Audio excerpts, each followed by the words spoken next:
Mr. School link. I can share it too. Hi and welcome. We are a little bit late today, but all good things come to those who wait. That's what I say. And this is going to be an exciting part 2 with Asse about cryptocurrency and all of that amazing information that we didn't get to chat about last time, Asse. So I hope you're ready for some hard questions. Let's see. Well, hello. Yeah, they're probably hard for me because I know absolutely nothing about the subject, and of course you've written a book on it, so you have a lot more insight. And I think it was interesting how people were messaging me afterwards saying, "Oh, can you ask him this? Can you check in with that?" Because people have an awareness that it's something that is coming perhaps, but they don't know anything about it. Maybe they're a bit scared to be taken advantage of because there's so little information out there. Maybe it's not regulated as much as we are used to. So it was really fascinating, the response that we got afterwards, because people were really intrigued and they really wanted to know. So are you ready if I fire some questions at you, Asse? Sure, yeah, go ahead. Okay, so just a little bit of background. I'm Dr. Kate Bartram-Brown, and I'm the head of the Modern Mystery School in the UK and EU. And Asse is a guide and healer in the Modern Mystery School, but he also happens to be a cryptocurrency expert. And like many of the people that are guides and healers and walk the path in the Mystery School, we all have different areas of expertise. We're all from different backgrounds, and that's why it's so fascinating. When we are using metaphysics in our certain areas of expertise, it becomes fascinating. I say, so these questions that are coming up, some of them I'm not sure I'll understand completely what is being asked, but if you could just talk to us as though in the most layman terms that you possibly can, so all of us can understand, I would be grateful. Most people out there, of course, are going to understand. Maybe it's just me, but just so that we that I can make sure we all understand. So an easy one to get started with, or maybe not, I don't know. But the first question is, so Bitcoin, will it still be the main crypto, or will Ripple get up there? Could you explain what Ripple is? Sure. Ripple is not actually like, if we can say, the traditional cryptocurrency. Traditional cryptocurrency means that it's first of all, it's decentralized. It means that it doesn't have central party who controls critical parts of the platform or the system. Then the emitting logic or how the new tokens or how the new value is created into the platform. This methodology is automatically controlled by the mathematics. Again, not by the central party, but mathematics, and it's not possible to change that. The code is open source, so it's transparent. Everyone can check it out. How does it work, and can contribute if there is a knowledge and new ideas how to contribute, how to improve the system. And there is no censorship, and everyone are free to step into the platform, to step inside the platform and benefit it or contribute into it. So that makes cryptocurrency like real cryptocurrency. But Ripple is a little bit different. Ripple is actually by design or designed to change conventional banking system and ledgers or the transaction platform which currently works between the banks, which called SIFT or SEPA system. Ripple is designed originally to replace that. So the Ripple is really good to doing transactions between the banks, but yeah, it has been used as well to like for a conventional like payment system as well, like doing mobile payments and everything. But overall, Ripple is cooperating with banks and offering service for them.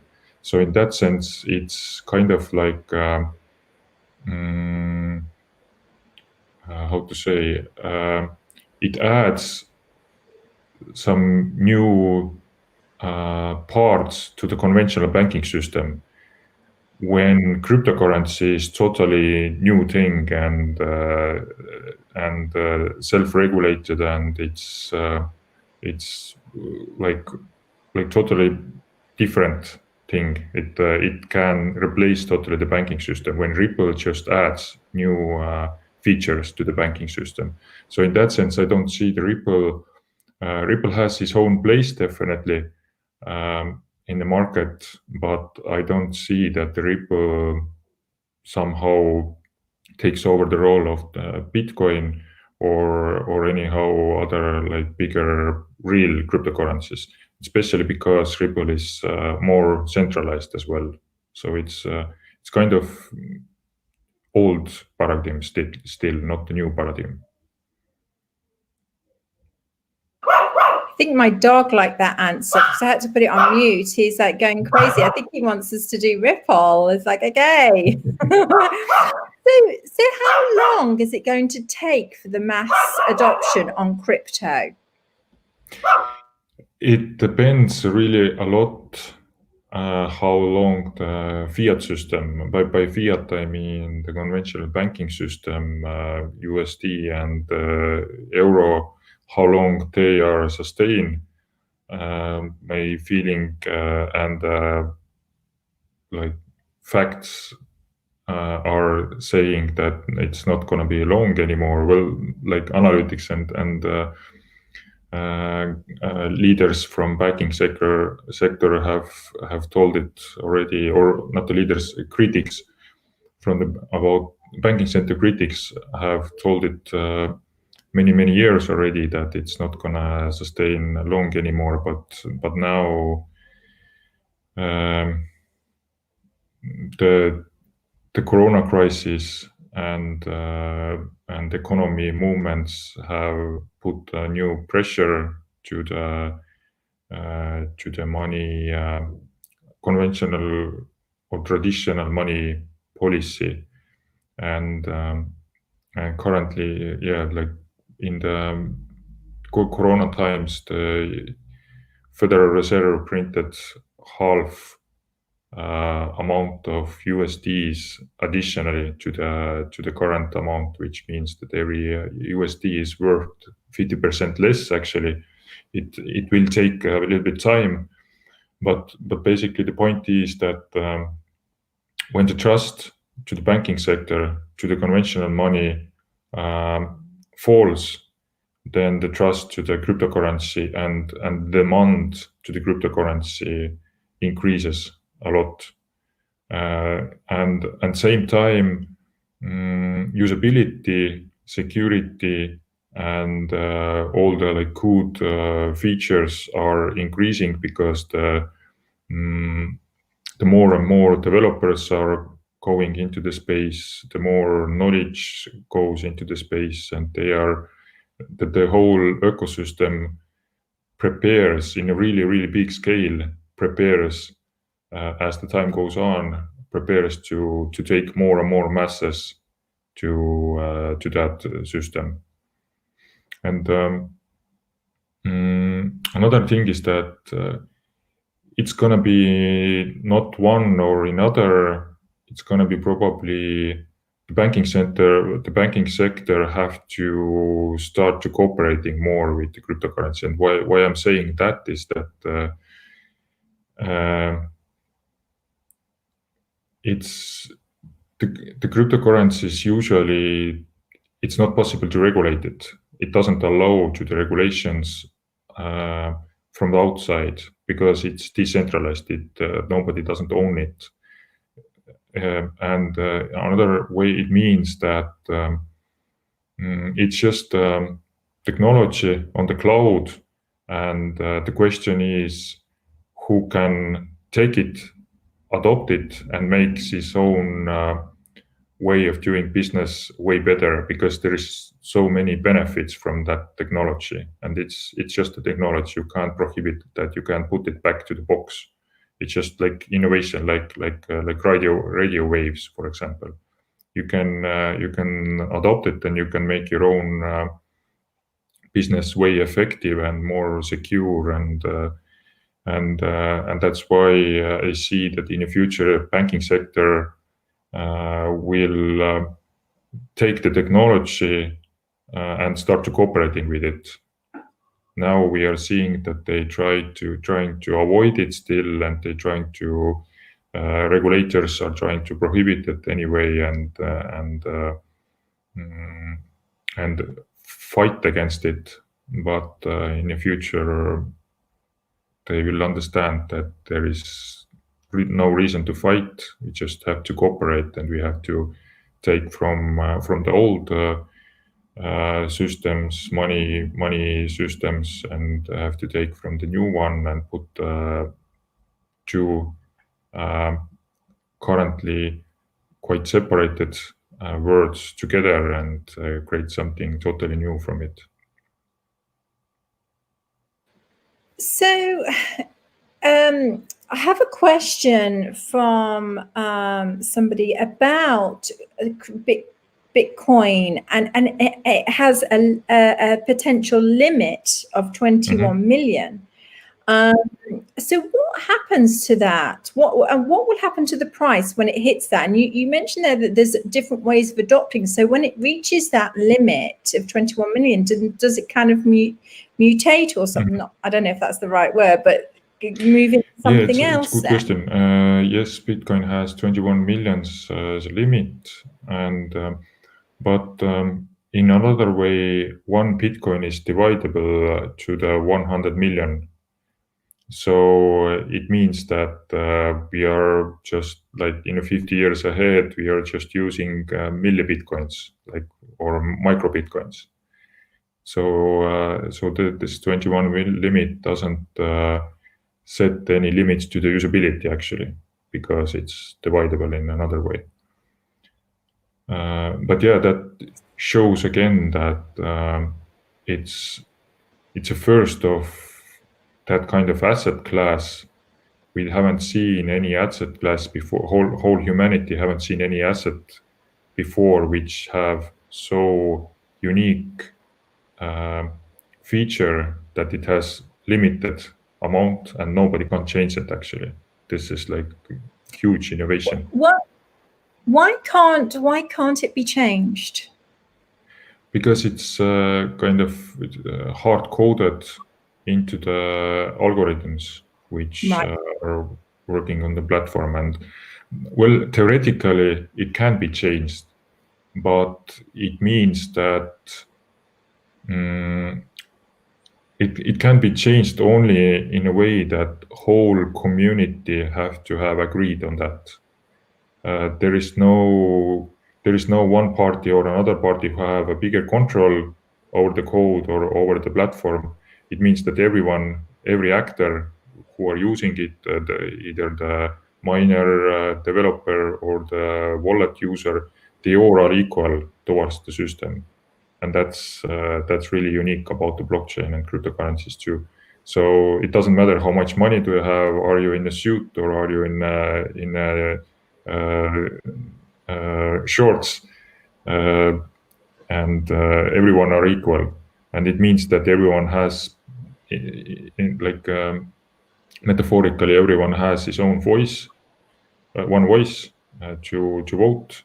And when I don't know, for example, 80% of the votes are saying that yes, let's change the limit, then theoretically it's possible to change it. But it's really not it's not necessarily necessary, and it's hardly to achieve, because it mm, it raises the question about the trust and about why it needs to be changed, and yeah, it's hardly like possible to do that. Thanks. Another question came in, which is interesting. So a huge amount of energy is being used for mining Bitcoin. Can this process become sustainable? Could you explain what mining is, first of all, and then why it takes so much power, and then can it become sustainable? Mhm.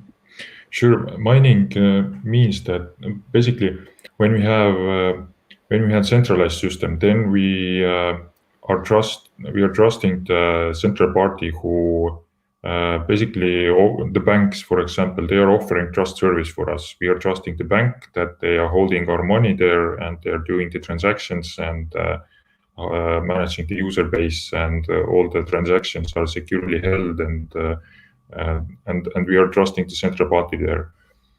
But in the case of cryptocurrency, there is no central party, so we have to trust something else. Then, what we are trusting there is mathematics, mathematical algorithms, but just mathematical algorithm in a cloud. There have to be something else there.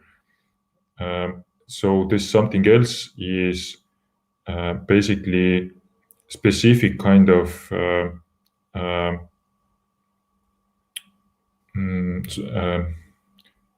formula what have to be solved, and this formula takes a lot of energy to solve. The formula is basically like mathematical calculation, and the miners have to find the puzzle, solve this formula, which means that they have to invest resource into it. Resource is electricity.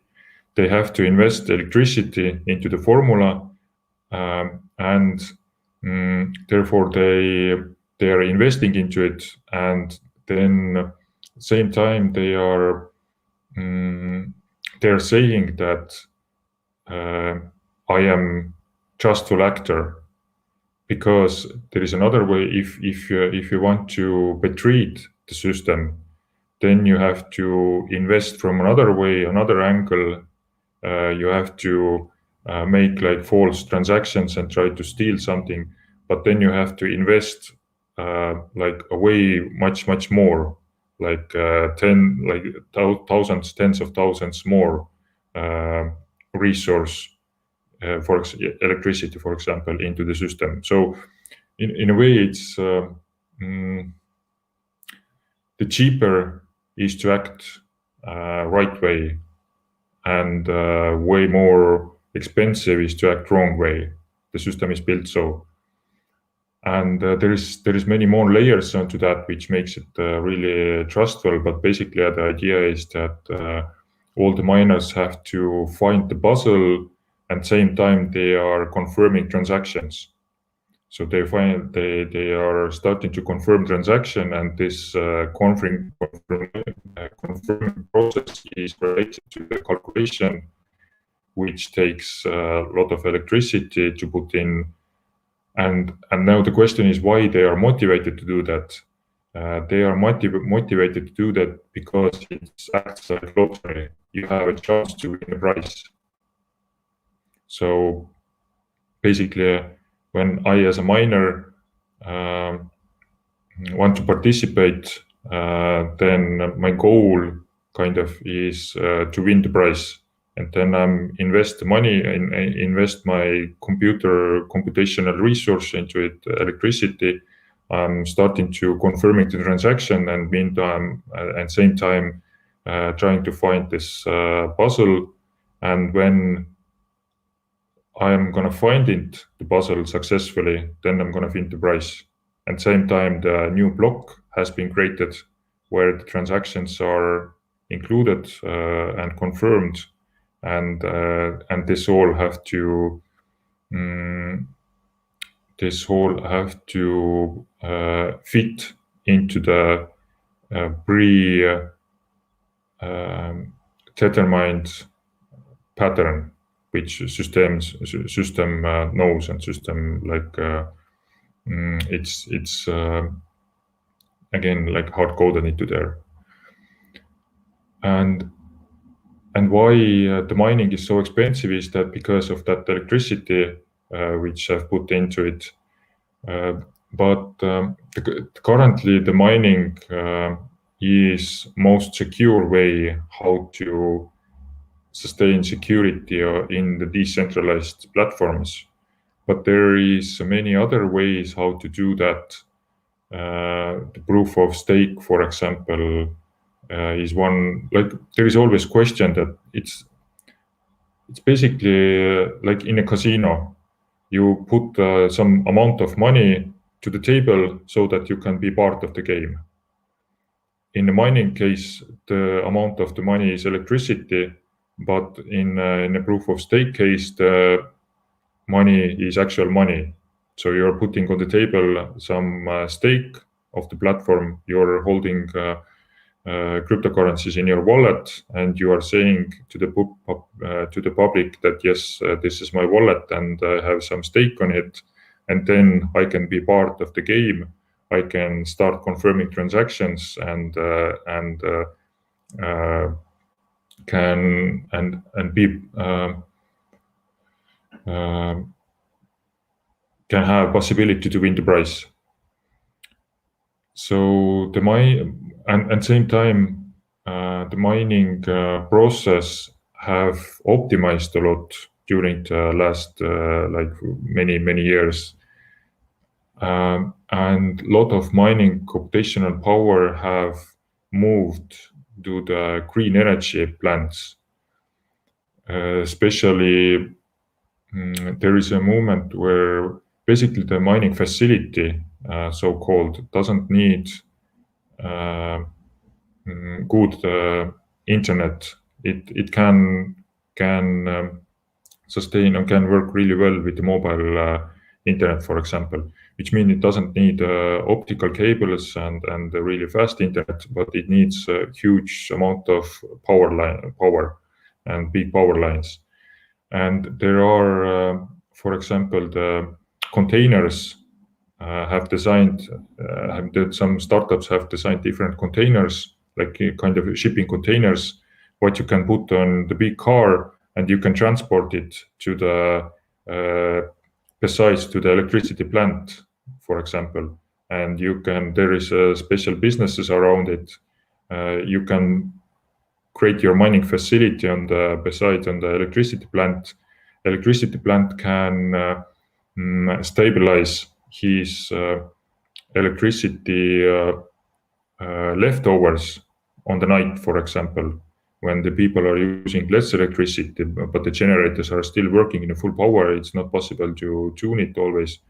In that case, the mining container is really good way to earn extra profit for the electricity plant.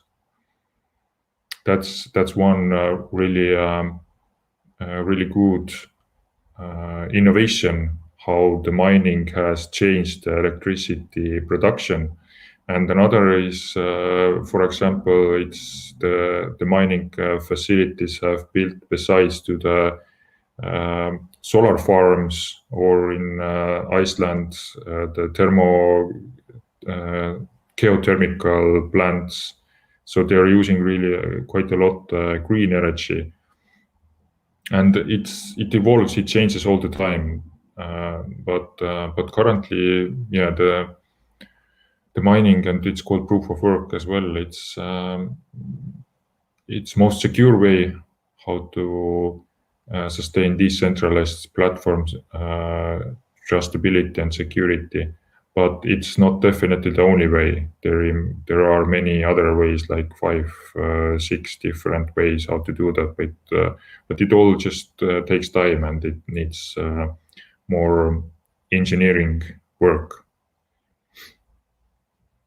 Yeah, it's kind of develop as it goes along. Yeah. We've just had a question come in, and it says, have you heard of, is it DAG coins? This is a cryptocurrency I have invested in. So that's the question that's just come in. I don't know if you can tell us a little bit about a DAG coin. Is it a good investment, Asse, do we think? DAG coin is so. I actually have. I was at the really beginning of the DAG coin, and I was leading the technical team there.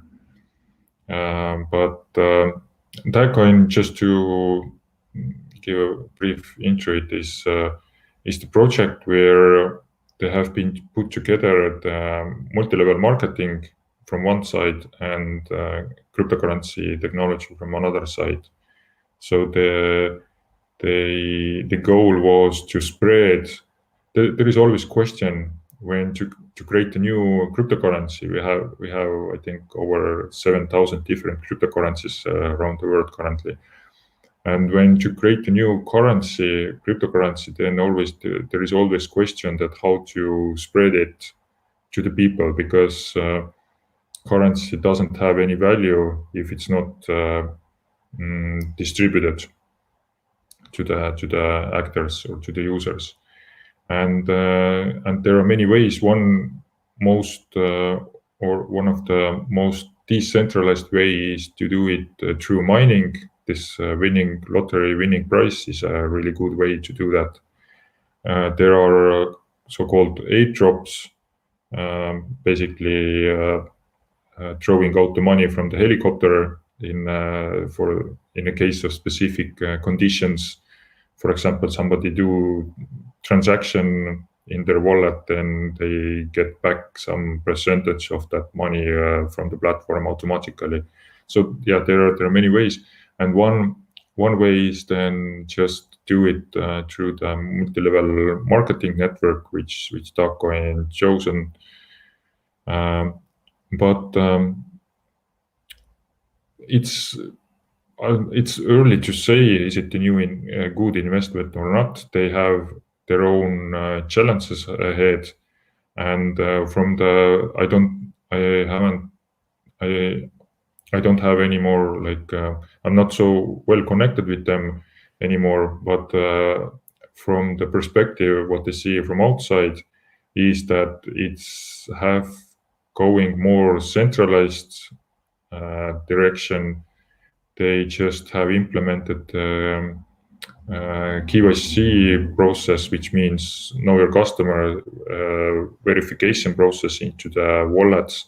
So you have to say who you are.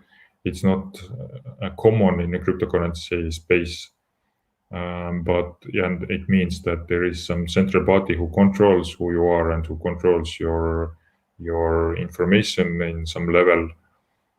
And they kind of want to control more and more your wallets and what you're doing and who with you're transacting. So in that sense, it's have been going more in a centralized direction, and another is that they are not publicly tradable. They are excusing it that trading is wrong way, or trading is not necessary for the currency to for the proper currency, because currency, one of the main purpose of the currency is to do the payments, to be as a payment method. And when there is trading happening, then this changes the rate and value changes all the time when trading is happening. But at the same time, trading have to be there, markets have to be there for the working and sustainable currency, because from the market comes the real price of the currency, and we can't avoid trading actually in any asset, because liquidity comes from the market as well. Liquidity, by liquidity I mean that how fast you can sell the currency and how quickly you can buy the currency, and that's the market. That is the goal of the or one of the feature of the market. trading is just happening there because it is the market, and people like to always speculate and manipulate with the different currencies and prices. So that's just what comes along with the market. And with the Bitcoin, yeah, there is basically there is internal price, what company says what price is, and there is a second price which comes from the kind of closed or like alternative markets, from peer-to-peer markets only, and there are huge difference on that price. That's that's one negative aspect about them too. But anyway, they're moving ahead, and let's see what the future brings. Let's see. I remember hearing those crazy stories, when Bitcoin went crazy high, and I remember hearing those stories, and whether they're true or they're not, where people had bought them for like 50 pence or so, I don't know, whatever, and now they were worth gazillions. I mean, I'm just making up the prices, and I mean, I guess those days are kind of gone, but when something new comes on, are they not? So we're all, that could happen. They are not. It's really fascinating to observe this space. It's kind of like a gold mining era in 100 and 2,200 years ago, for example. You might discover, if you are curious and if you like to take some risks, and if you like discovering, then you might discover some tokens. There are always some tokens, some cryptocurrencies which are kind of maybe new or a little bit more risky, less risky, or they haven't reached their critical mass yet, and you can easily just put in like 100 euros and take out like 1 million in 5 years or something, or 3 years even, or we all want that. We all want that. It's interesting that we start talking about that, because somebody here, I think, is a Bitcoin investor, because their question is, and we'll wrap it up into one question and maybe our final question, because we're kind of running over time now, but it's a Bitcoin. In 5 years, what will it be worth, more or less than now? And when will it be worth 100,000? So I think we've got an investor in Bitcoin. That's I can't say when it will be 100,000, but I am really comfortable that it will be way more than it is today in 5 years. It's in my opinion, it is less risky investment than real estate at the moment in 5 years. So, and why is that? Is because, especially because the huge financial crisis is coming, and it's actually already here, and it's getting worse. And when we are looking what are the safe havens, only like three things what we have: real estate, precious metals, and cryptocurrencies. And Bitcoin is a leading cryptocurrency. And when you are looking trends, then currently the Bitcoin price have risen quite stabilized way, quite slowly. And why is that? Because there is institutional money is going in slowly at the moment. Institutions have realized that cryptocurrency is really space for the new investment, ready for the new investments, and institutional investments, and the regulators same time are kind of slowly starting to support it. The US banking sector already got permission to use the cryptocurrencies as to provide cryptocurrency wallet services, and so slowly sneaks into the banking sector already, and the institutional finance sector, and that means that it has gained a critical amount of trust level already from the institutionals as well. But the private sector is still coming, and the bigger force is coming from there actually even. So yeah, I see really a really bright future on the Bitcoin price, and from the cryptocurrency space, generally, it's really fascinating. So the excitement really of cryptocurrency has only just begun.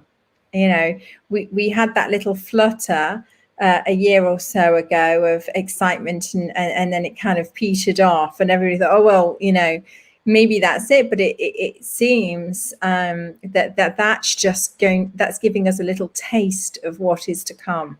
Exactly. Yeah, that was just a small moment, and yeah, the bigger. So We can't even imagine how big the change will be and what are the moments there, and it's going to be really really awesome. yeah, I can't. Well, I'm looking forward to it. We've got with having an expert in house, I shall be having my daily updates with you, Asse, making sure that I'm buying and selling all at the right time.